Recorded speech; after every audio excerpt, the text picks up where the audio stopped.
umaga po muli sa inyo mga kasabong at welcome po dito sa aking munting YouTube channel po, Mang Saldi Sabong Bicol. At kung sakaling hindi pa po kayo nakapag-subscribe, pa-subscribe na lang po and pakipindot na rin ang bell button para sa susunod na mga episode o sa i-upload po natin na video ay maging updated po kayo. And muli po maraming salamat sa lahat na sumusuporta dito sa aking munting YouTube channel po na Mang Saldi Sabong Bicol. And kung may mga katanungan po kayo about po dun sa mga binibinta ko po na DIY incubator, yung folding cage, kaskasan, cockbox, message na lang po kayo dun sa messenger sa Facebook ko po, Saldi Caudilla po. And kung gusto niyo pong makuha yung number ko, nandito po ilalagay ko po sa screen, 0917-954-9744 po. And ngayong umaga po bali magbibigay lang po ako ng kunting tips para po dito sa homemade incubator po natin. Bali marami po yung rason kung bakit hindi po tayo nakakapagpapisa ng maayos. Unang-una po kasi sa mga materials po natin, and pangalawa po siguro sa incubator, and pangatlo po sa pag-ooperate ng incubator. Pagsama-sama po natin yung tatlong factor na yun, sigurado po maganda po yung kalalabasan ng incubator natin, yung pagpapapisa dito sa incubator. Ngayon po, mayroon lang po akong ibibigay sa inyong tips para makita nyo po yung healthy na sisiw or yung similya na yung materialis na ginagamit po ninyo.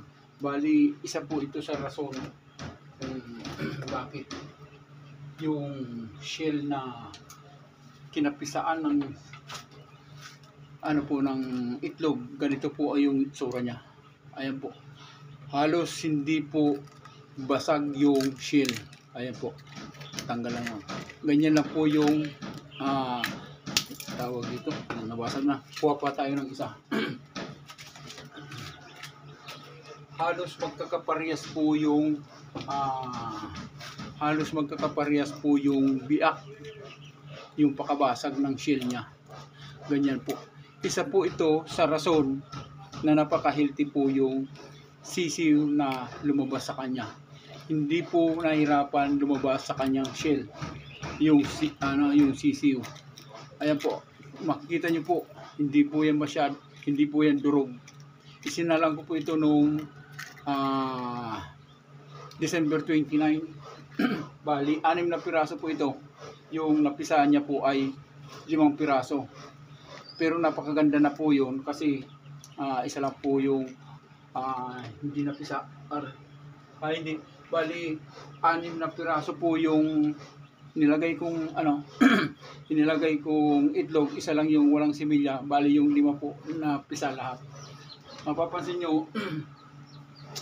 nyo po, ito halos yung mga shell nya hindi po durog.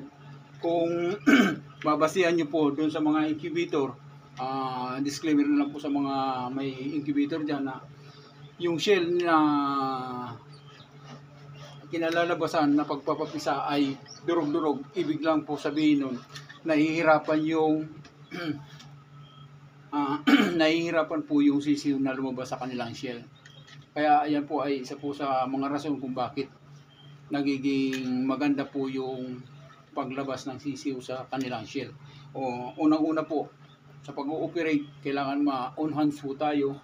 And pangalawa po dun sa similya, dapat healthy. Yung mga ginagamit natin na materialis ay medyo i-priming po natin, i-condition din po natin yung mga ginagamit natin na materialis.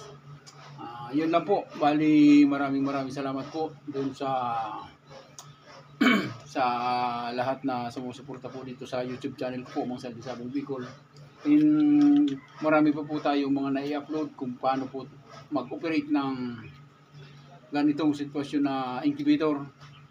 Hindi na po natin masyadong kailangan yung yung tubig kasi nasa labas po tayo. Balikan nyo po yung iba ko pong nai-upload, meron po dyan kung paano po mapaganda yung moisture ng incubator natin. Kaya po, muli po, maraming salamat at hanggang po sa muli. Magandang umaga po sa inyo. Mga saldi po sa Bicol.